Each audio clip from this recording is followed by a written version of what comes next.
امشب قرار یلدا رو اینجا جشن بگیریم. قرار یه شب موزیکال داشته باشیم. مهمونامون قراره که برامون قصه بگن و موسیقی اجرا کنن از نواحی مختلف ایران و به زبان‌ها و گویش‌های مختلف. یه مهمون عزیزم قرار از افغانستان داشته باشیم. حسام بگیر که منتظریم، خیلی زیاد دیرمون هم شده. بگیر. آخ به به به. سلام علیکم. خیلی خوش اومدین. بفرمایید. سلام، چطوری؟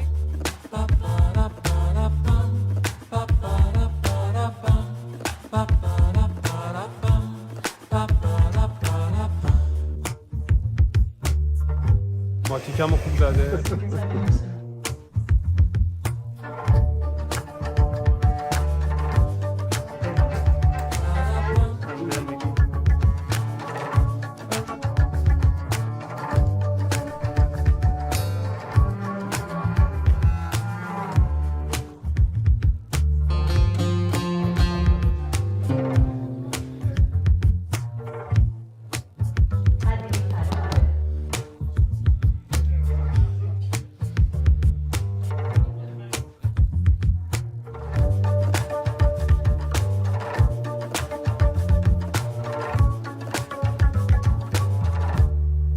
خوش اومدین به شب قصه و موسیقی. قراره که با چند تا مهمون نازنین مهمون خونه‌هاتون بشیم.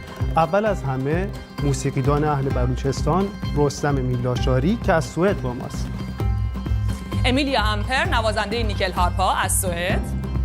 سلیمان حق‌پناه نوازنده طبلا اهل افغانستان که از لندن اینجاست. ترانه‌سرا و خواننده ماندانا خضرایی از واشنگتن دی سی و کرمان.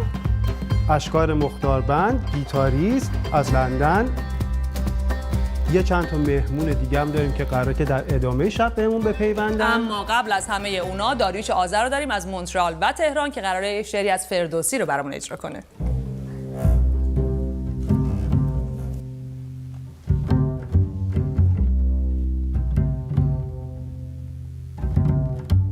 شبی چون شبه روی شسته بغیر، نه بهرام پیدا نه کیوان نه تیر، نبود هیچ پیدا نه شیب از فراز، دلم تنگ شد زان شب دیریاز، بدان تنگی اندر بجستم ز جای، یکی مهربان بودم من در سرای، خروشیدم و خواستم زو چرا، بیامد بت مهربانم به باغ، می آورد و نار و ترنج و بهی، زدود یکی جام شاهنشهی، مرا گفت برخیز و دل شاه دار، زمان را ز درد و غم آزاد دار، بپیمای می تا یکی داستان، بگویم که از گفته باستان، پر از چاره و مهر و نیرنگ و جنگ، همان از سر مرد فرهنگ و سنگ، گهی می گدازید و گه چنگ ساخت، تو گفتی که هاروت نیرنگ ساخت، دلم بر همه کام پیروز کرد، که بر من شب تیره نوروز کرد، می آورد و نار و ترنج و بهی، زدود یکی جام شاهنشهی، مرا گفت برخیز و دل شاه دار، روان را ز درد و غم آزاد دار، روان را ز درد و غم آزاد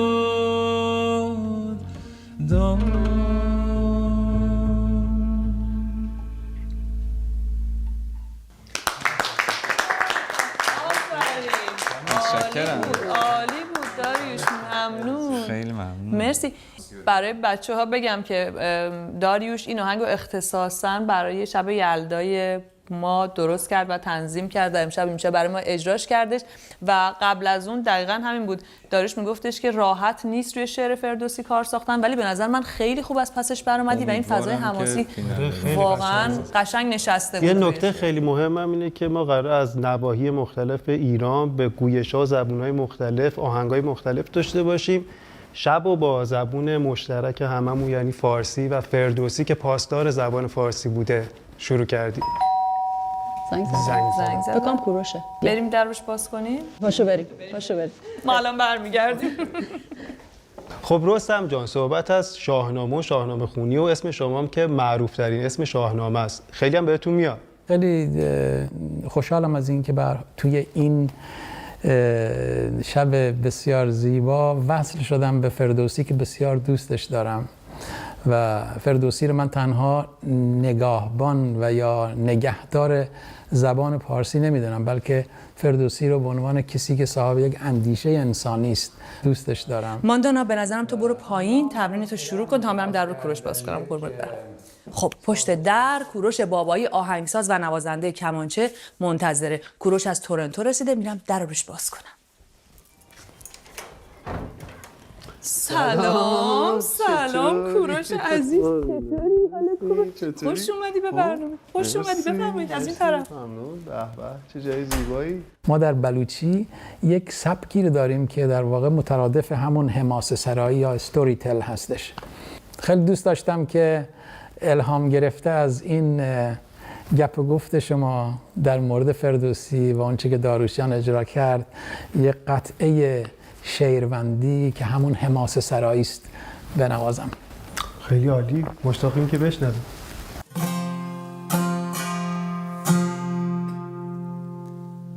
گوری گپان چه گوستا وتی پهلوان گوشا بدار که ایر مردانی حکایت پی سریگین کاروبار پشت کرتاسا عجیبی نکتهان کشن پوار که پدرک و دورای گزند ای موسم و وشین بهار.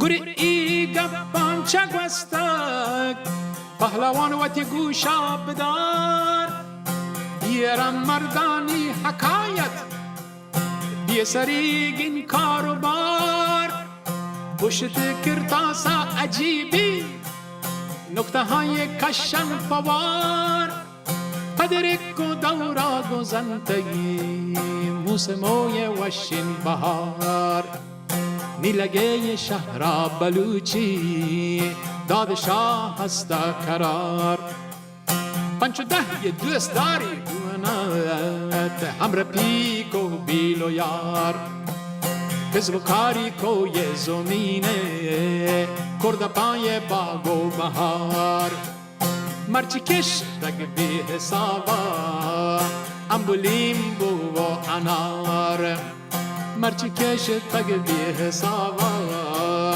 امبولیم بو و انار.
کسانه دوستی نه زانه بار گل سهارا مباد پروا منی جانیا هنگد کسانه دوستی نه زانه بار گل سهارا مباد پروا منی جانیا لیلا دو لادو لیلا دو لادو بار گل سهارا مباد پروا منی جانیان لیلا دو لادو لیلا دو لادو بار گل سهارا مباد پروا منی جانیان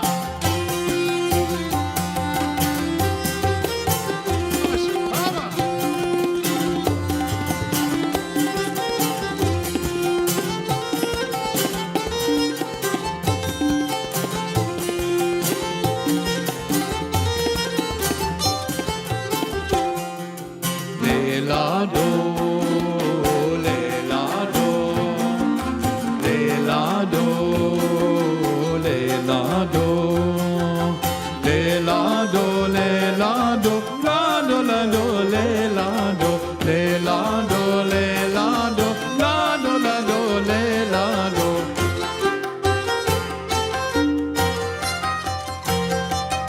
پوشو تو دیر کوچمت می کورکو بار گل سهارا مباد پروا منی جانیا پوشو تو دیر کوچمت می کورکو بار گل سهارا مباد پروا منی جانیا لیلا دو لا دو لیلا دو لا دو بار گل سهارا مباد پروا منی جانیا لیلا دو لا دو لیلا دو لا دو بار گل سهارا مباد پروا منی جانیان پروا منی جانیان پروا منی جانیان پروا منی جانیان پروا منی جانیان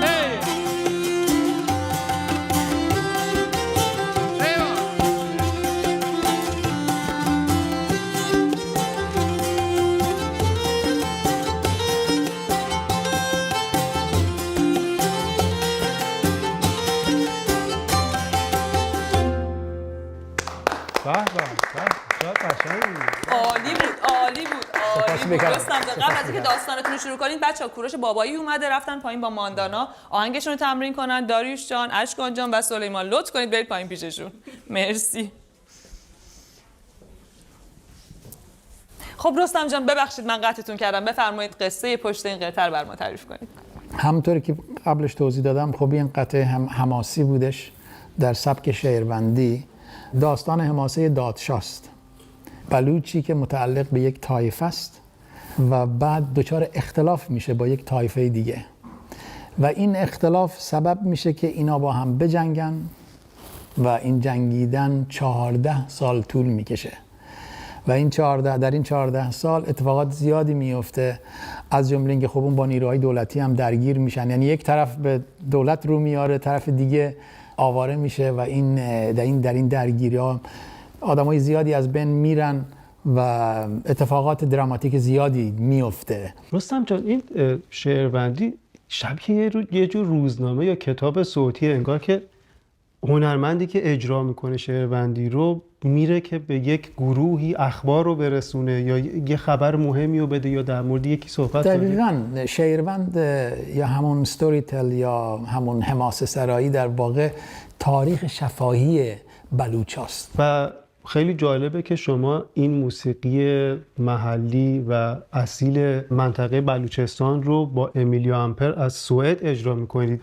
امیلیا جان این ساز شما هم خیلی جالبه، یه ذرم عجیب به نظر میرسه برای ما که نمیشناسیمش. میتونید یکم در مورد سازتون توضیح بدین؟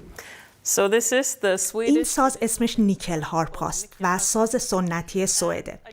باید بگم خیلی خوشحالم، باعث افتخارمه که تو این جشن کنار شما هستم، چون هم از هم نوازی با شما لذت میبرم و همین که یه چیزی که این ساز داره اینه که عاشق نواختن موسیقی بلوچستان و ایران و افغانستانه. با موسیقی اون منطقه خیلی جوره. چقدر جالب. دارن پایین فکر کنم موزیک میزنن. شروع کردن. گذاشت آرش. بریم ببینیم چیکار میکنن. بریم چیکار میکنن. بریم.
تو منگل کشه تی غصه آخر مرا کشه دل بسی کردا جانه هنا بنیتی دستانه آی موسیا رانا جان و گرد بیای رانای میشه رانا سیاکیش میشه رانای میشه رانا سیاکیش میشه رانا.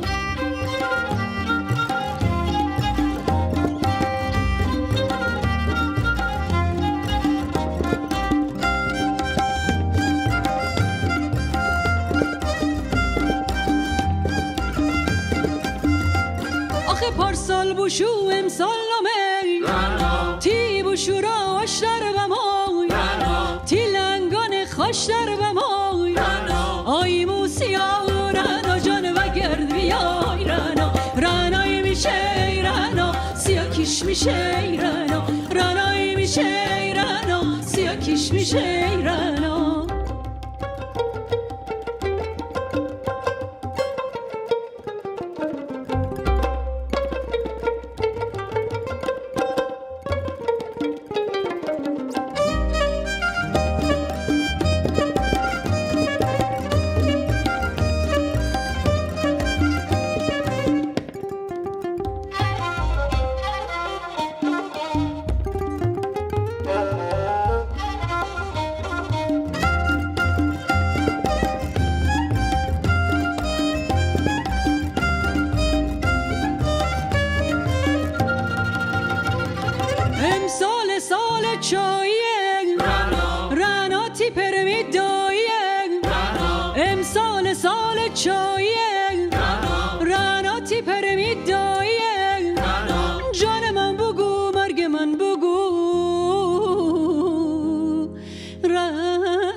چه تو رو کت بدو آی موسیا رانا جان و گرد بیای رانای میشه رنا سیاه کش میشه رنا آی موسیا رنا جان بگرد بیای رنا رنای میشه رنا آی سیاه کش میشه رنا.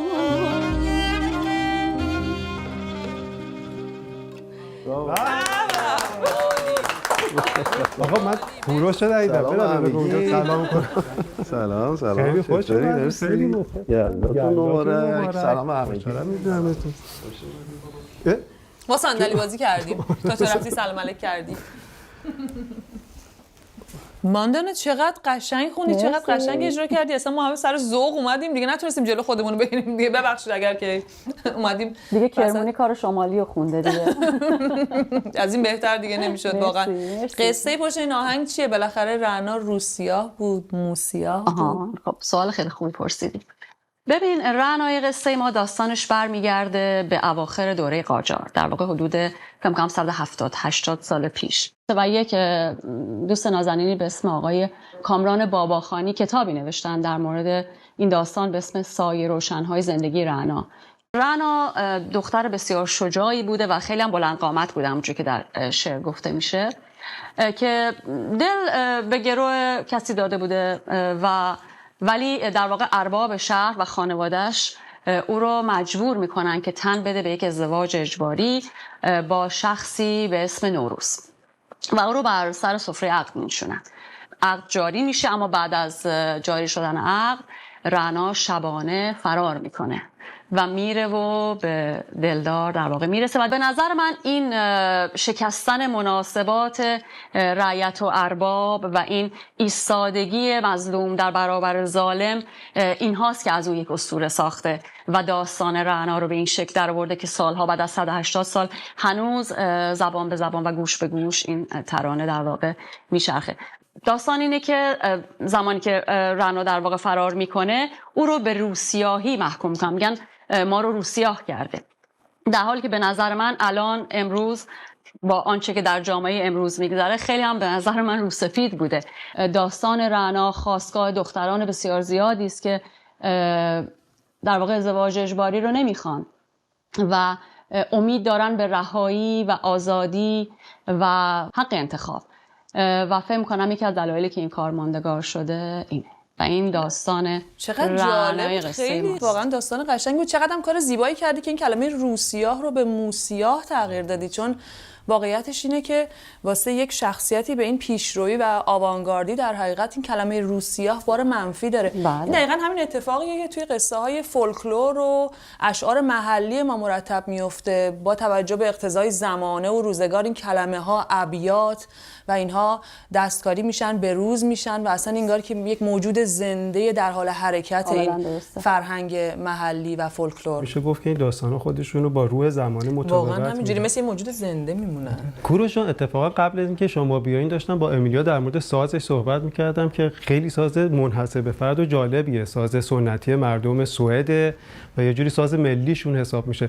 شبیه هم هست به ساز شما دیگه، یعنی هر دو سازهای زهی کششی هم و جالبه که شما همدیگر هم میشناسید، یعنی چندین سال پیش ایران با همدیگه همکاری کردید. از هم اون همکاری بهمون بگید، هم از شباهت‌ها و تفاوت‌های این دوتا ساز. با امیلیا شروع می‌کنیم. بله، من و کوروش در گروه باغ سکوت با هم همکار بودیم و هم در سوئیس اجرا کردیم و هم در ایران که بی‌نظیر بود. واقعا لذت بردم. سازای ما از یه خانوادن. تفاوتشون اینه که نیکل هارپا این کلیدا رو داره و همینطور چند تا سیم سمپاتیک یا هم نوا داره.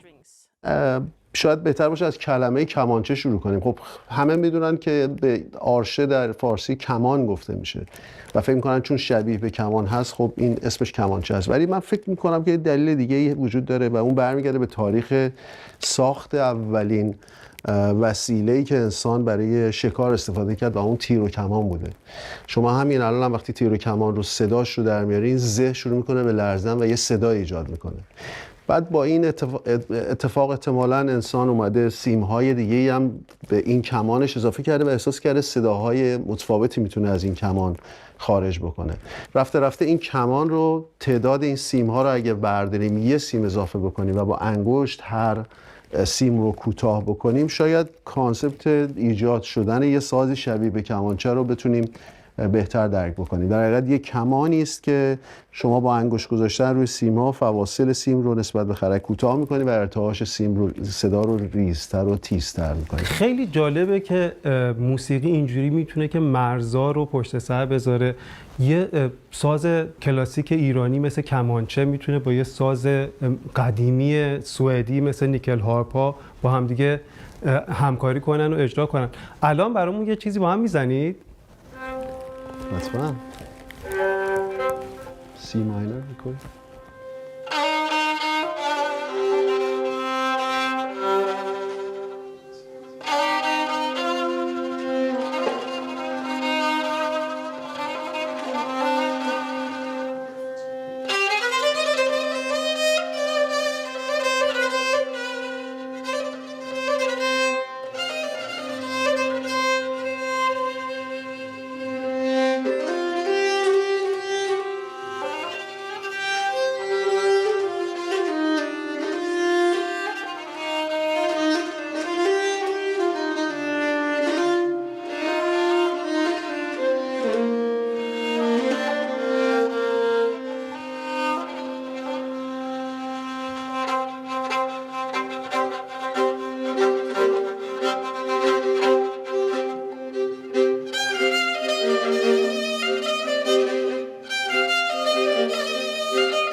خیلی این خاصیت موسیقی رو ببینید، این چیزی که الان به وجود اومد همین الان ساخته شده، هیچ پیش زمینه‌ای نداشتیم ما با هم. این یکی از اون زبان‌های مشترک دنیاست که با هم گفتگو می‌کنیم با یک زبان ویژه‌ای که هیچ وقت حالا با هم صحبت هم نکرده باشیم، میتونیم این گفتگو رو راحت انجام بدیم. ما هم چقدر خوشبختیم که شاهد این بدایه نوازی بودیم. دقیقاً فکر کنم بهترین مقدمه بود برای اینکه رستم جان به نظرم بریم سراغ فال حافظ. شب یلداست و فال حافظ و بدون شک به نظرم الان بهترین موقع است واقعا. شما اینجا رو من عوض کنین. آره من ساز شما رو بذارید کوروش. چرا نه در پی عزم دیار خود باشم، چرا نه خاک سر کوی یار خود باشم. غم غریبی و غربت چو بر نمیتابم، به شهر خود روم و شهریار خود باشم. ز محرمان سراپرده وصال شوم، ز بندگان خداوندگار خود باشم.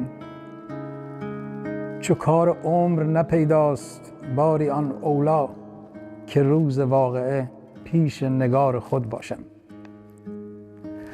ز دست بخت گران خواب و کار بی سامان، گرم بود گله ای رازدار خود باشم.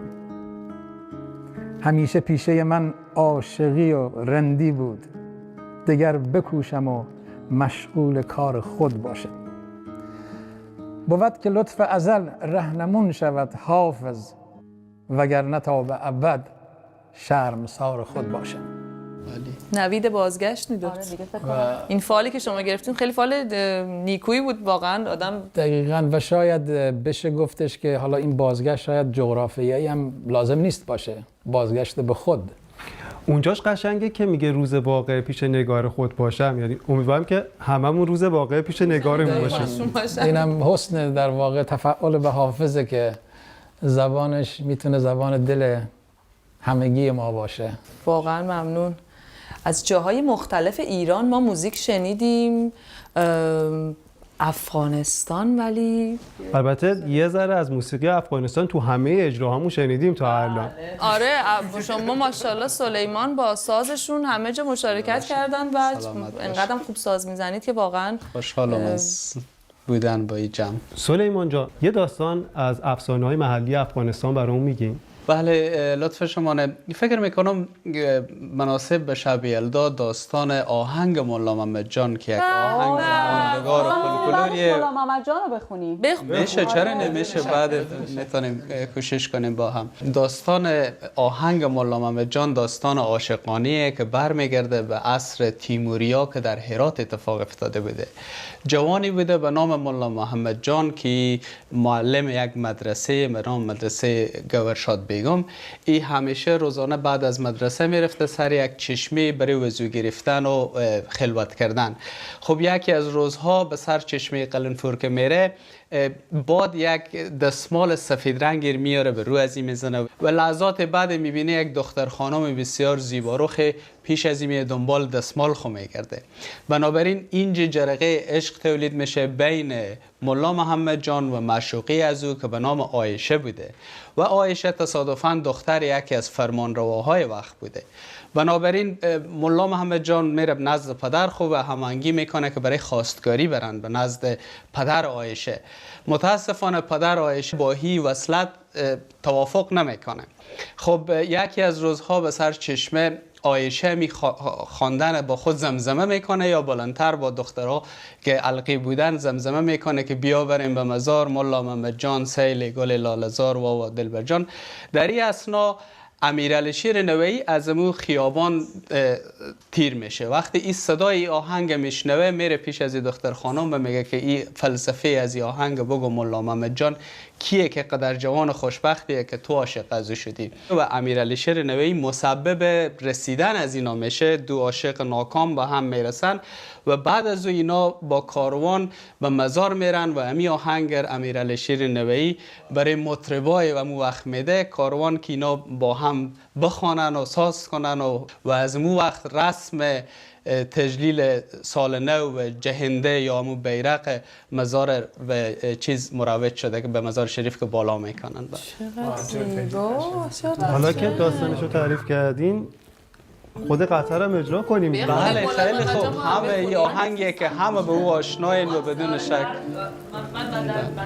آره دیریک متنشو آسمان دارم بزن منم بهتون بزنم دیگه. میخواد شما. بله. شما میزنی؟ بزن.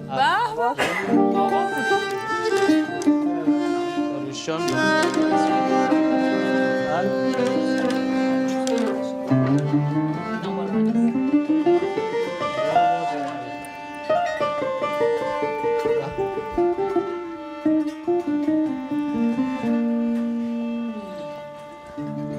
شما میخواین شعر شما براتون پیدا کنم؟ نه نگاه میکنم.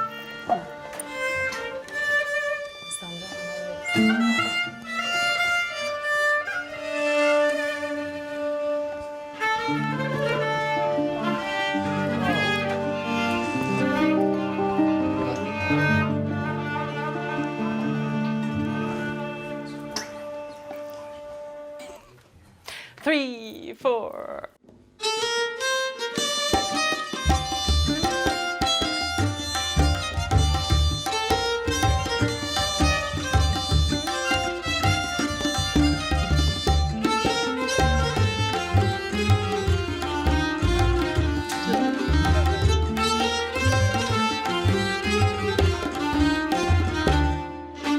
یا که بریم با مزار مولا محمد جان سیل گل لاله‌زار با ما دلبر جان سیل گل لاله‌زار با ما دلبر جان یا که بریم با مزار مولا محمد جان سیل گل لاله‌زار با ما دلبر جان سیل گل لاله‌زار با ما دلبر جان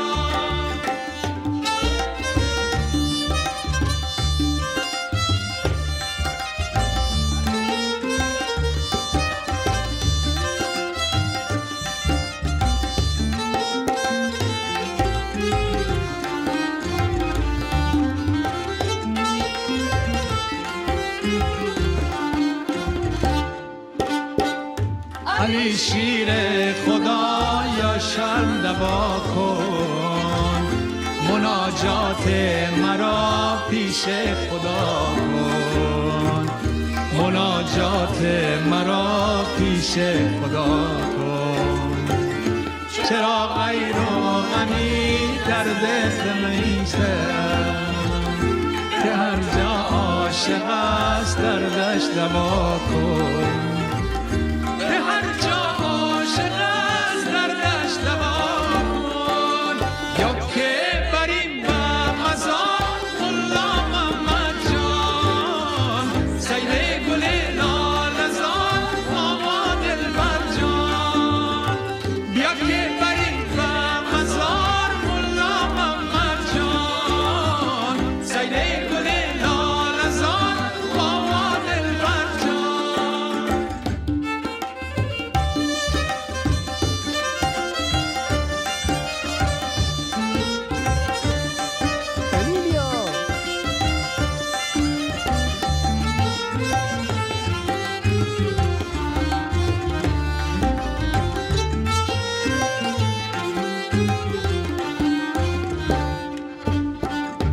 برو با یار بگو یار تو آمد، گل نرگس خریدار تو آمد، گل نرگس خریدار تو آمد.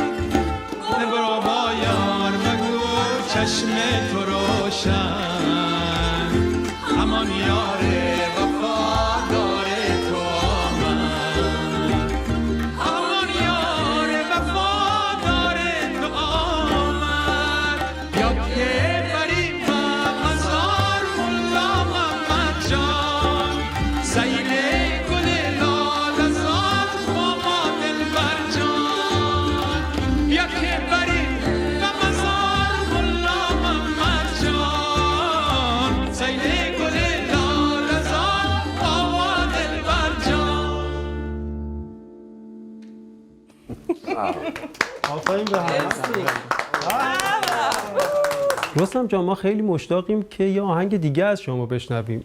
من شنیدم که قراره که یک آهنگی برامون اجرا کنید که توش واژه یار رو به حالتهای مختلف در زبان بلوچی میگید، درسته؟ دقیقاً شاعر این ترانه دوست نازنین خویش من عزیز دادیاره که تلاش کرده تمام واژه‌هایی رو که در زبان بلوچی استفاده میشه برای اینکه یار رو خطاب بکنه جمعشون بکنه توی این ترانه و به هر حال این امکان رو به وجود بیاره که آدم بتونه خیلی راحت‌تر احساساتش نسبت به عشقش ابراز کنه. من فکر کنم سازتون دیگه لازم دارید. من ساز لازم از اون موقع تا حالا نگهش داشتم با سپاس که این مثل چشم ازش نگهداری کردم. خدمت شما مهدیم رو نگه داشتی. مهدی بله ماه چهره. به به.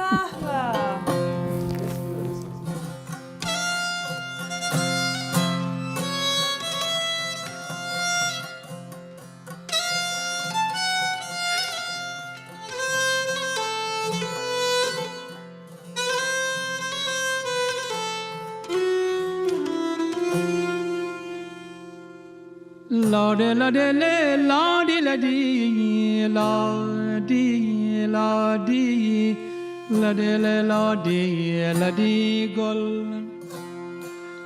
la di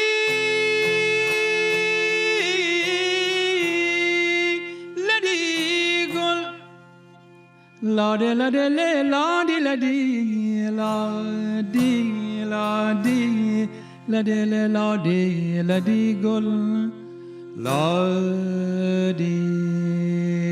la di gol.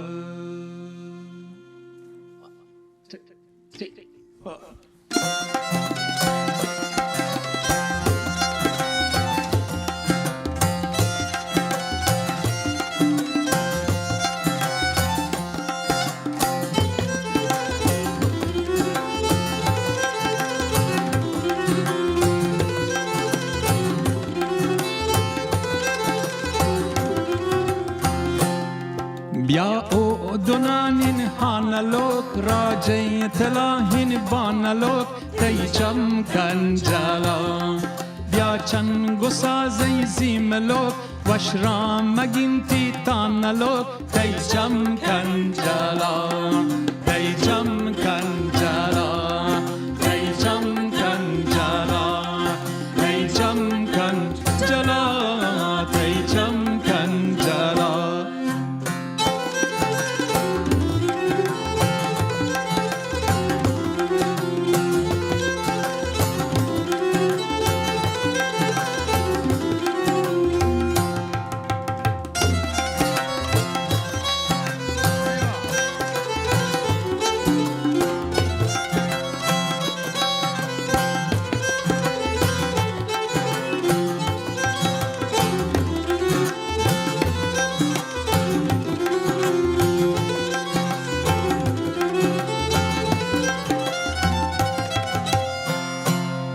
اشکی گلید مهنازلک میرم صدوین پانلک میرم صدوین پانلک میرم صدوین پانلک رنجین تگین گرانازلک زرده زره الماسلک دلچو کپودم نالی تیجم کنجلا دلچو کپودم نالی تیجم کنجلا مهرنگین پری لیلی مهرنگین پری لیلی تیجم کنجلا صورتن تی انارکین صورتن تی انارکین تیجم کنجلا تیجم کنجلا تیجم کنجلا تیجم کنجلا تیجم کنجلا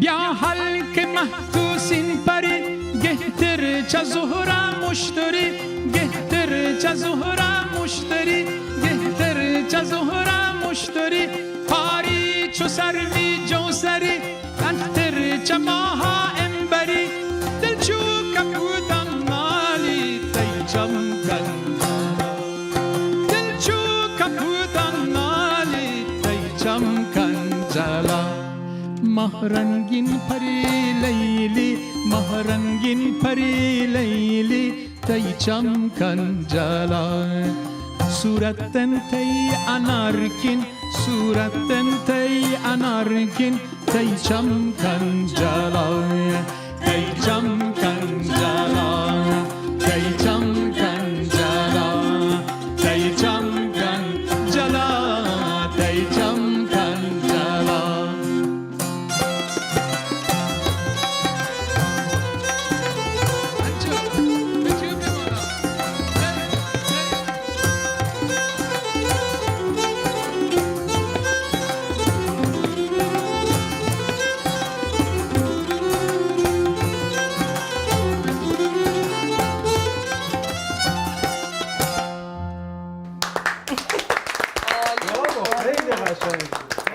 چقدر نشستن سخت بود.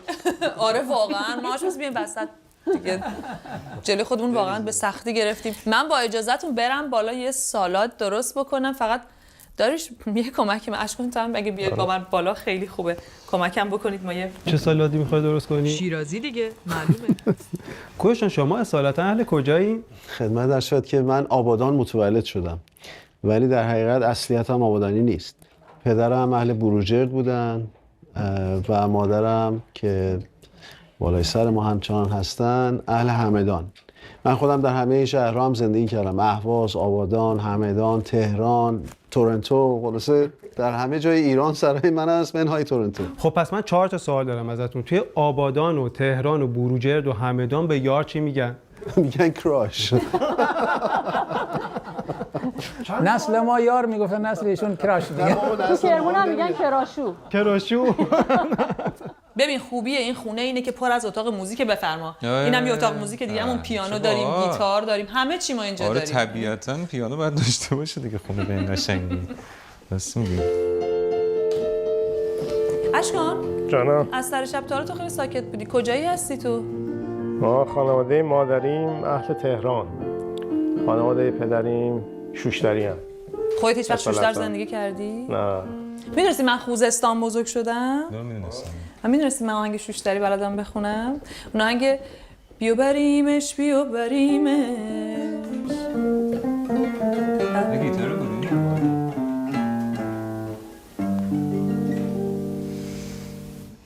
بیو بریمش بیو بریمش تا نکندن چارشه جورا به ساق بلندی عوض دلاقشه مار دوماد دست نبینه بلا جمعه دوما نداختی زدیش تکمه طلا آی بلا بالا بلا قربون اون نگاهت قربون راه رفتنت قربون خاک راهت من روزی 1000 دفعه به پای تو میمیرم با یه بوسه تو باز دوباره جون میگیرم با یه بوسه تو باز دوباره جون میگیرم ترمه با اطلس بیارین تا بپوشونم تنش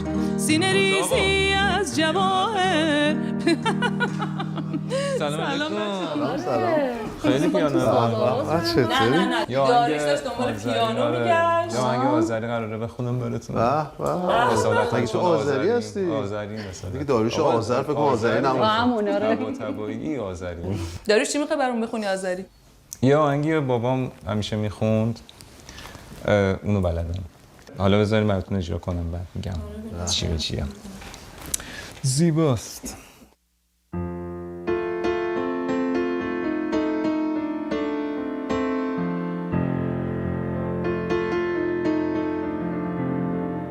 از مدل که طور کنیم Oyrani purfend oldum Gören erişkend oldum Oyrani purfend oldum Gören erişkend oldum Her bir derde mend oldum Seni gördüm ben doldum Ele ben doldum, ele ben doldum, ele ben doldum dilber Durabilmenem sensiz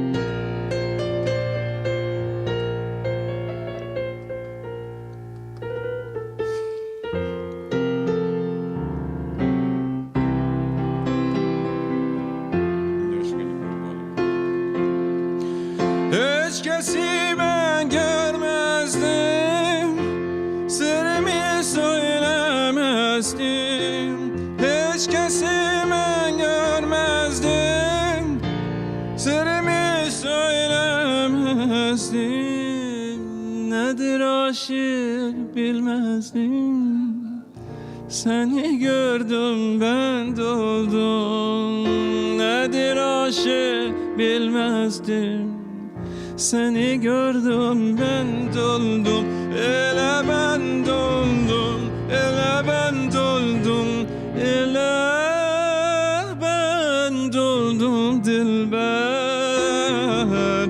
Durabilmenem sensiz Ay,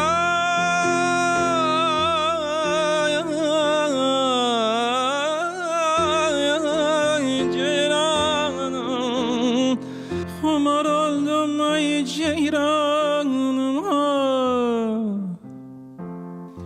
Kömek etti çunul beht Geldi çatlı ahir vakt Kömek etti çunul beht Geldi çatlı ahir vakt Uzumu bildim hoşbeht Seni gördüm ben doldum Uzumu bildim hoşbeht Seni gördüm ben doldum Ele ben doldum Ele ben doldum Ele doldum dilber Dora bilmerem sen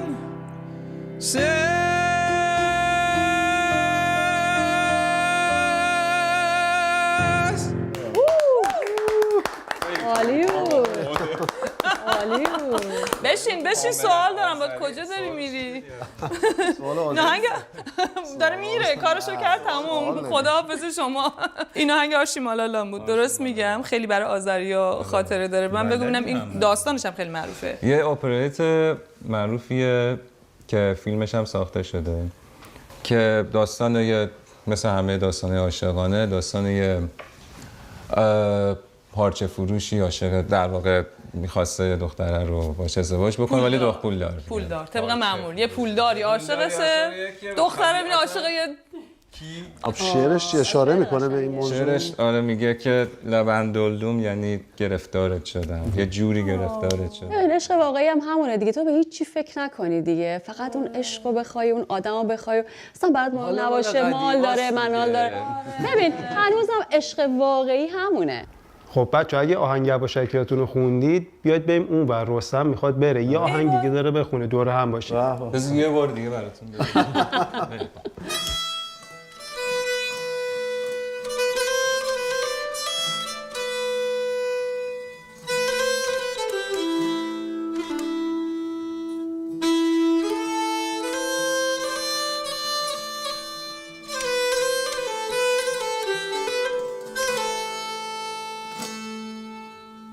نمیدانم که چون آخر دم دیدار و میرقصم مگر نازم به آن ذوقی که پیش یار و میرقصم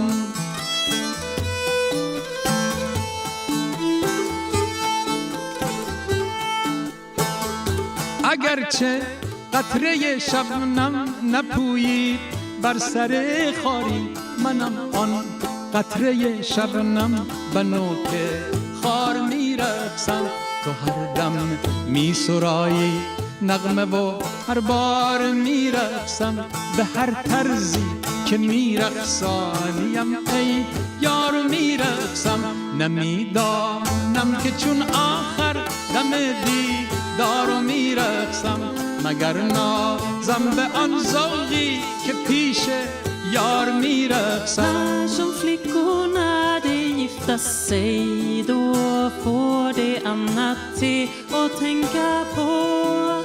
Ta sin lilla vän och svänga om igen. Aldrig någonsin övergiva den förrän döden den må skilja. تو آن قاتل که از بحر تماشا خون من ریزی من آن بسمل که زیر خنجر خونخوار میرقصم تماشا کن که در انبوه جانبازان به صد سامان رسوایی سر بازار و میرقصم نمیدانم که چون آخر دم دار و میرقصم مگر نازم به آن ذوقی که پیش یار میرقصم. Ta sin lilla vän och svänga om igen. Aldrig någonsin övergiva den förrän döden den må skilja. خدا نورم که یار شیخ منصورم ملامت می کند خلقی و من بر دار و میرقصم منم نیکا که یار شیخ منصورم ملامت می کند خلقی و من بر دار و میرقصم نمیدانم که چون آخر دم دیدار و میرقصم مگر نازم به آن ذوقی که پیش یار میرقصم نمیدانم که چون آخر دم دیدار میرقصم مگر نازم به آن ذوقی که پیش یار میرقصم که پیش یار میرقصم که پیش یار میرقصم که پیش یار میرقصم که پیش یار میرقصم که پیش یار میرقصم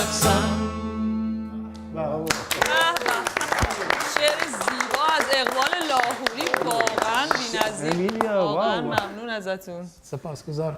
ما خیلی ناراحتیم که شما قراره برید، گویا کنسرت دارید جای دیگه. دقیقاً من قبل از اینکه برم میخواستم که به هر حال آغاز روشنایی بیشتر رو به همه هم‌میهنان و نازنینم خجسته باد بگم و امیدوارم که به هر حال آرزوهای ما برای گشایش نور، صلح، آزادی گم نشه و خسته نشیم و بدونیم همگیمون که گام‌های کوچک ما هم شمرده خواهد شد. سپاس.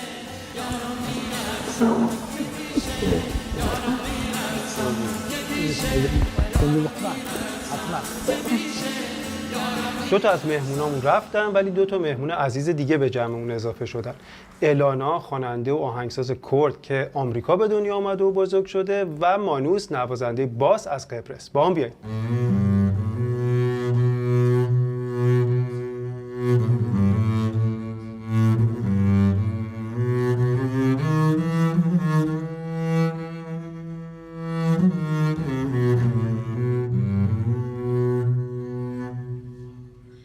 شمسری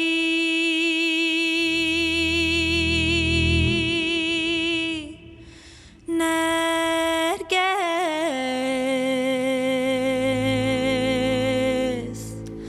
ونوشی چمن سید شن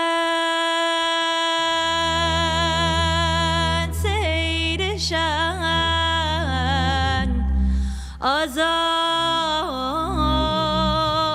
بینایی چمن بیدل من یایی درون ملالان گیان سای بستن خیمه گلالان گیان گیان گیان گیان گیان سایه بسته خیمه گلا گلا گلالا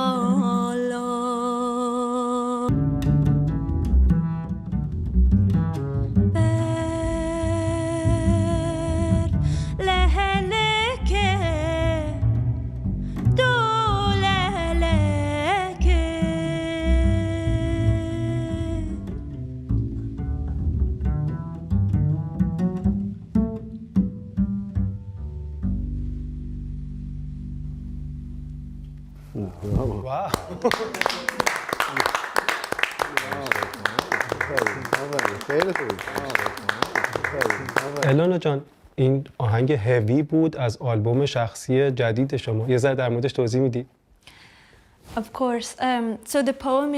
شعر این آهنگ که با مانوس اجرا کردیم مال آرژن آری، شاعر محبوب کرده. شعر روایت کسیه که در دل برف و زمستون از کوهی بلند و صعب بالا میره و همه امیدش اینه که زیر برف گلها در حال رویدنن و بهار در راهه. کلمه هوی معنیش چیه؟ امید. الانا، تو متولد سان فرانسیسکو هستی و اصلا ایران بزرگ نشدی، کردستان هم بزرگ نشدی و خیلی جالبه که الان داری در زمینه موسیقی کردی کار میکنی. چی شد که تو علاقه‌مند شدی به زبان کردی، به موسیقی کردی و موسیقی فولکلور؟ مسبب اصلیش پدر بزرگمه که اهل سنندجه. اون بود که منو با فرهنگ و موسیقی کردی آشنا کرد و بعد وقتی بزرگ شدم با موزیسینای کرد از نقاط مختلف آشنا شدم که از اونا هم آموختم و اینجوری وطنمو در موسیقی کردی پیدا کردم. خیلی از همشون ممنونم. خیلی جالبه. موسیقی فولک یا محلی یا مردمی خیلی در انتقال میراث فرهنگی تأثیر داره، یعنی انتقال ادبیات، زبان، خاطرات، سنت ها، همه چیز رو میتونه منتقل کنه به نسل جدید. اون چیزی که الان من میبینم جوانایی رو من بهشون درس میدم بعضی وقتا در تورنتو با 12,000 کیلومتر شاید بیشتر فاصله با وطن هنوز میبینیم که با علاقه میان یه سازی مثل کمانچه رو انتخاب میکنن و در یک کشوری مثل کانادا شاید خیلی دور هم با اینکه هست از وطن ولی همچنان اونو ادامه میدن. و بچه‌ای که تو زندگی روزمرهشون فارسی حرف نمیزنن ولی موسیقی دقیقاً یعنی خیلی وقتا بله با زبان موسیقی زبان مشترک است که وصلشون میکنه به اون به هم متصل شدن. فرهنگ مادر، حالا به ریشه دقیقاً به ریشه وصلشون میکنه. بازم مرسی الانا. مرسی، خیلی ممنون. خب الانا یه آهنگ از آلبوم شخصیش خوند. داریوش وقتشه تو هم پاشی برامون یکی از کاراتو اجرا کنی. چقدرم زیبا بود. واقعا بلند شو ببینیم تو چه کار میزنی. واویلا دیگه حتما. غیر از واویلا چشات من ما واویلا رو باید بزنم. خب ما هم بزنیم با همون یه یه بازی کردیم. آره خیلی به نظرم باحال بود. به شما حالا یعنی واویلا رو با یه ورژن خیلی جدیدی ما هم بزنیم باهات. ما هم بزنیم. بشکناشو ما بزنیم. چه گامی بزنیم کوک الان بشکنم. بشکنه من خیلی صدا نداره. خوبه یک قبوله.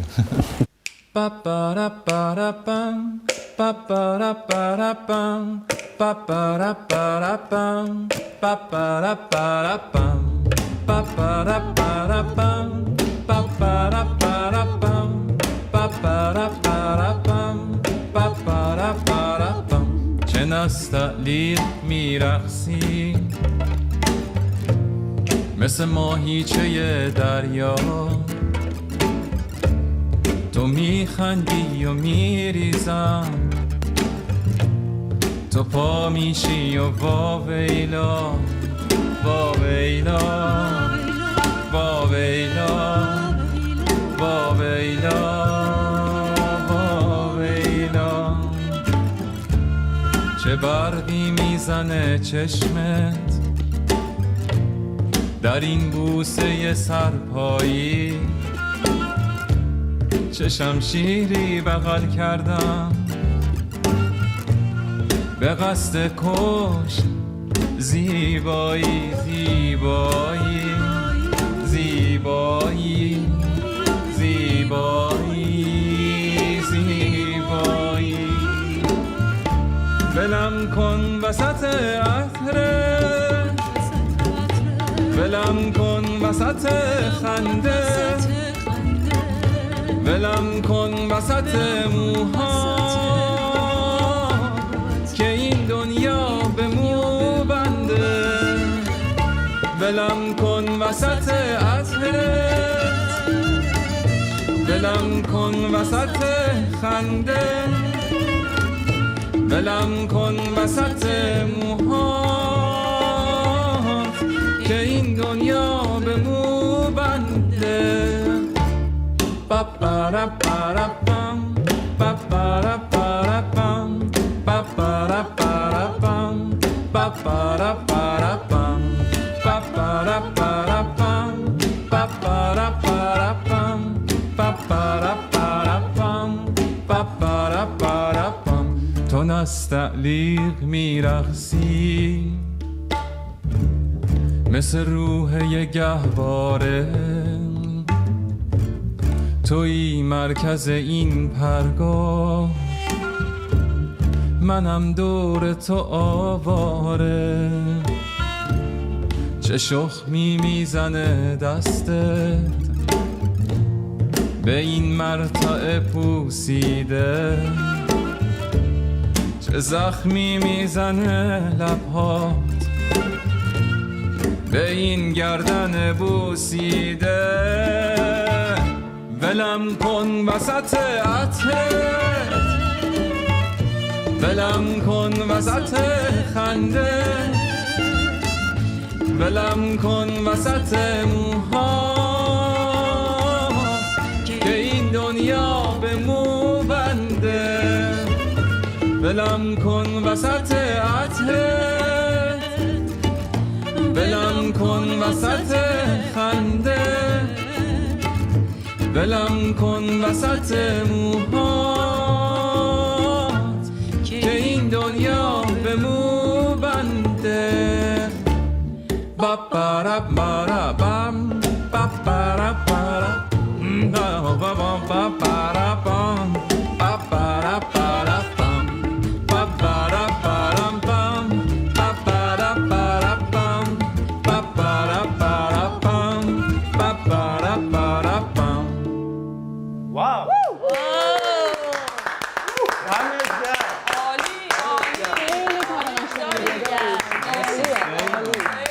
مرسی از سلیمان و کوروش و اشکان.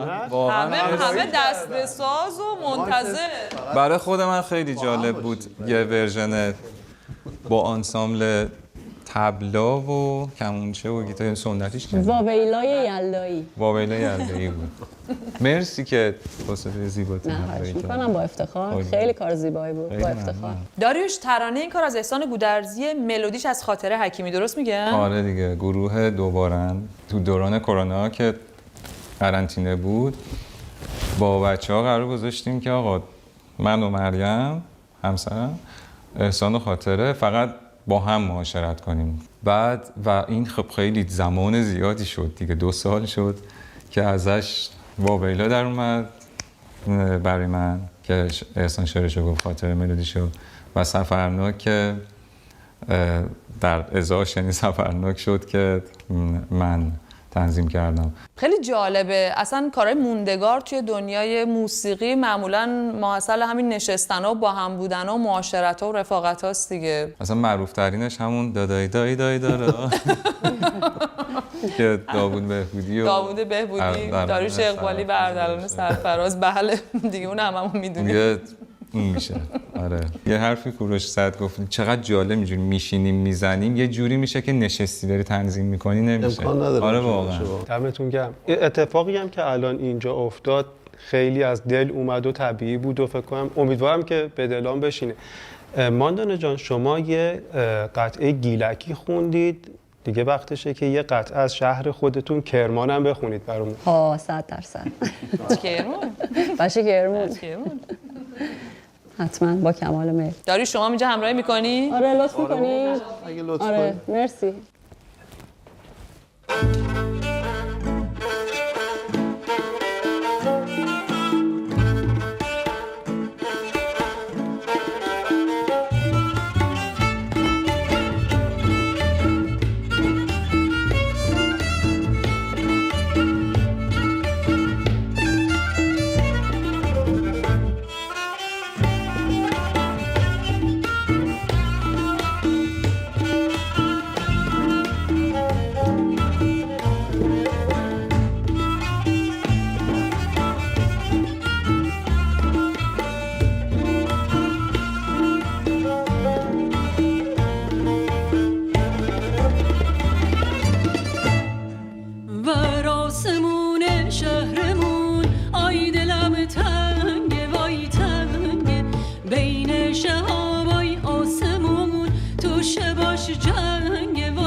شده یلدا شده میوا برم کرمون ور زیر کرسی میگذره سرمای شب آسون یلدا شده آخ یلدا شده میوا برم کرمون ور زیر کرسی میگذره سرمای شب آسون یلدا شده میوا برم کرمون ور زیر کرسی میگذره سرمای شب آسون آخه میوا برم کرمون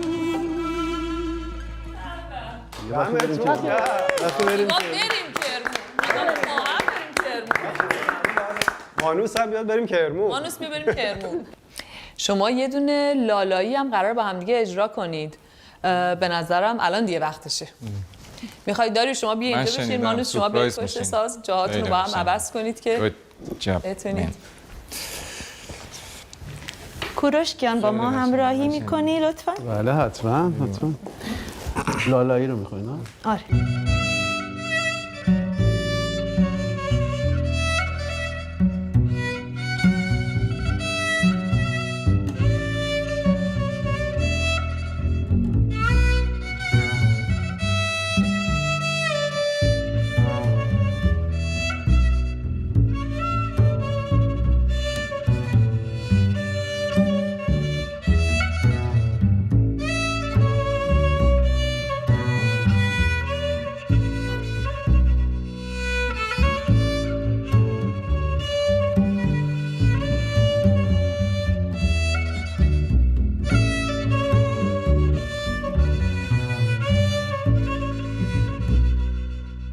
هی بر خوله شیرینم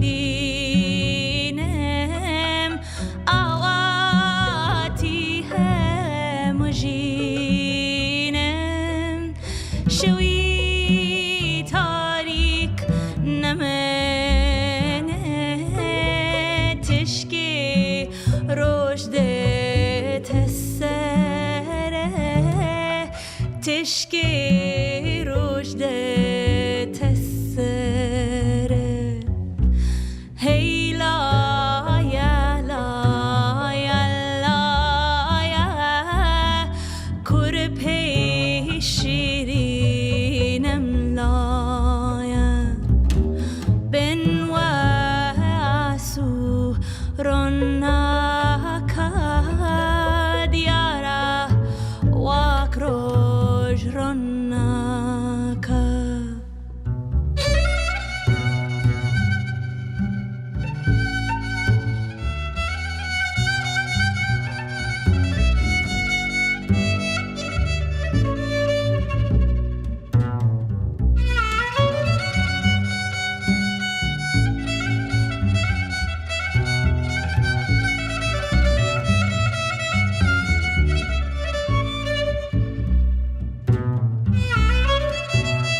شیرینم با تو شیرینه جینم شوی تاریک نمنه تشکی رشد تسره تشکی رشد تسره دبی Just wow.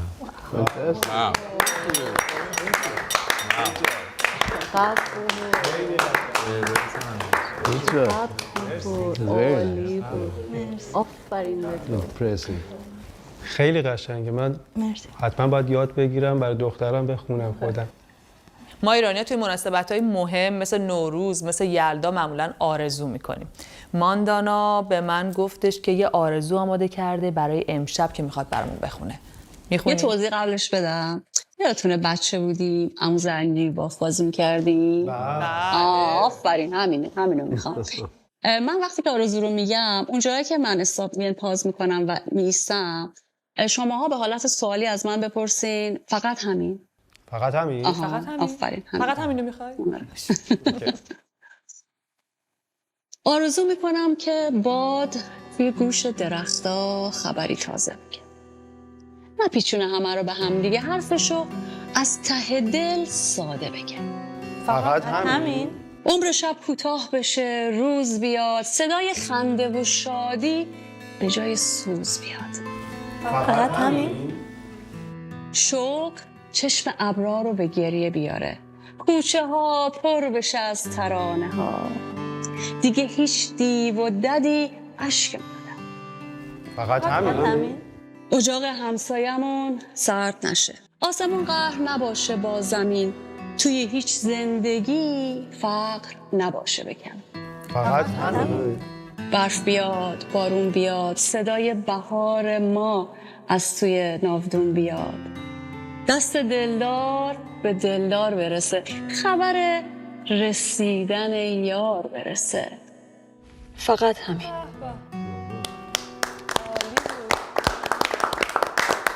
با این آرزوی قشنگ که ماندانا خوند فکر کنم دیگه آماده شدیم که همه بریم برای شام. من انقدر آب انار خوردم فشارم افتاد. بریم شام موقع شامه. بلند شو. شبا با فردوسی شروع کردیم، با فردوسی هم تمومش کنیم. میگه چنین بود تا بود گردان سپهر، گهی پر ز درد و گهی پر ز مهر. شب اورمزد آمد و ماه دی، ز گفتن بیاسای و بردار می، که نداریم آب انار میزنیم. انار گفت یاد چیز افتادم، یاد آهنگی که خودم تعریف کنم. آی انار انار بیا به بالینم، شبنم گل نار بیا به بالینم، جایده که انار بیا به بالینم، شبنم گل نار بیا به بالینم، بیا تا گریه ها پایان بگیرد با فصل بهار بیا به بالینم.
آفتابی گرفته است، خانه ای آفتابی